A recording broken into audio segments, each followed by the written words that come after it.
No news only views पर दोस्तों आज मुद्दा है भगवान महावीर का।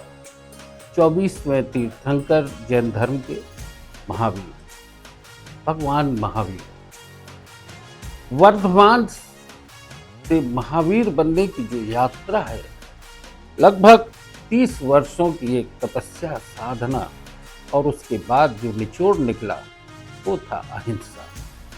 एक ऐसा मूल मंत्र जो कि पूरी दुनिया मानती है, जियो और जीने दो, सत्य और अहिंसा।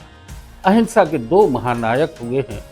पहले महावीर स्वामी भगवान महावीर, जिन्होंने की पूरी दुनिया को ये संदेश दिया कि अहिंसा महत्वपूर्ण है, अहिंसा के जरिए अपने जीवन का लक्ष्य तय करें।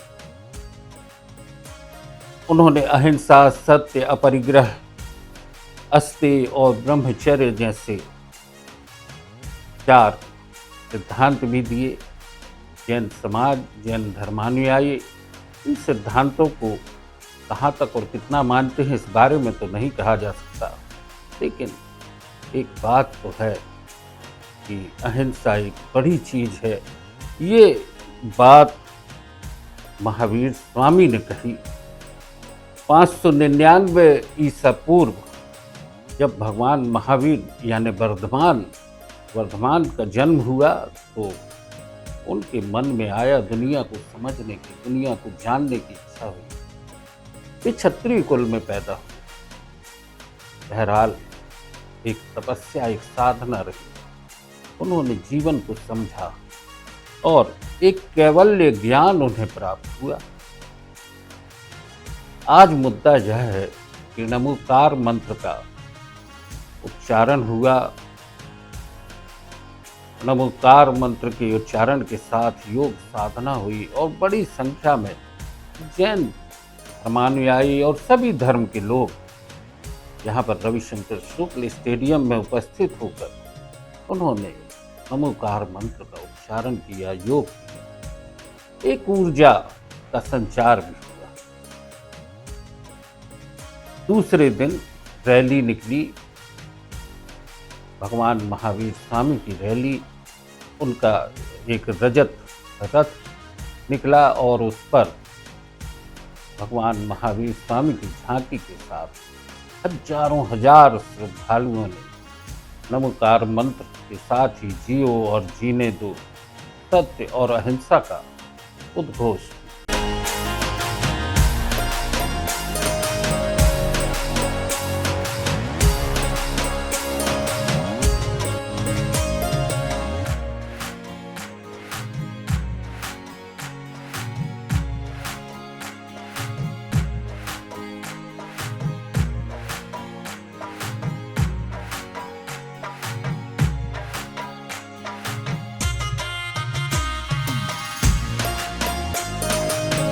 रणमो महामंत्र दिवस में रणमो महान मंत्र की ही शक्ति है जो व्यक्ति को कहीं ना कहीं अपने भीतर के व्यक्तित्व को प्रकाशमान करती है। और आज इसका भव्य आयोजन यहाँ जबलपुर महानगर में हमारे रविशंकर शुक्ल क्रीड़ांगन में किया गया, जिसमें हमारे आचार्य श्री का हमको यहाँ पर सानिध्य प्राप्त हुआ। और निश्चित रूप से इसके साथ साथ हमारे देश के यशस्वी प्रधानमंत्री जी जो दिल्ली से जुड़े हुए थे, आज हमको उनका भी यहाँ पर प्रेरणादायी उद्बोधन सुनने को मिला। और निश्चित रूप से आज हम यहाँ आकर इन सारी चीज़ों को आचार्य श्री का उन्होंने जो बताया उसको हम अपने जीवन में आत्मसात करें, और जो हमारे यशस्वी प्रधानमंत्री जी के द्वारा प्रेरणादायी उद्बोधन दिया गया उसको भी हम अपने आचरण में उतारने का प्रयास करेंगे। आज हम यही संकल्प लेकर यहाँ से जा रहे हैं। अहिंसा की जब बात की जाती है तो जैसा कि हमने कहा, भगवान महावीर ने एक संदेश दिया और उसके बाद जब स्वतंत्रता का आंदोलन हुआ तो इस अहिंसा के अस्त्र को लेकर महात्मा गांधी भी सामने आए। अगर देखें तो दो महानायक हैं, भगवान महावीर और महात्मा गांधी।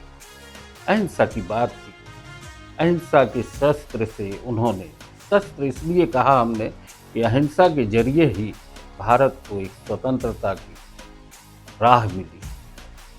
महात्मा गांधी ने अहिंसा की बात कही, सत्य की बात कही और देश में उन वंचितों को इकट्ठा करके ब्रिटिश हुकूमत के खिलाफ एक बड़ा आंदोलन खड़ा किया। आज जिस दौर में हम अहिंसा की बात कर रहे हैं, उस दौर में अगर देखें तो दुनिया में कई जगह युद्ध के बादल गरज रहे। भारत में भी कई राज्यों में हिंसा की स्थितियां देखी जाती। दोस्तों, अहिंसा को समझने की जरूरत है। अहिंसा एक विचार है जिसे कि अगर हर व्यक्ति अपने भीतर आत्मसात कर ले तो जियो और जीने दो की बात सार्थक हो सकती है। नो न्यूज़ ऑनली व्यूज़ पर आज की चर्चा इतनी ही। सभी को महावीर जयंती की बहुत सारी शुभकामनाएं। भगवान महावीर के संदेश आपके जीवन को प्रेरणा देते रहें और हम सब मिलकर एक दूसरे के साथ एक बेहतर दुनिया के निर्माण में सहयोग दें। एक बेहतर भारत का निर्माण हो सके, एक बेहतर समाज बन सके, इसी अपेक्षा के साथ आज की चर्चा बस इतनी ही। धन्यवाद।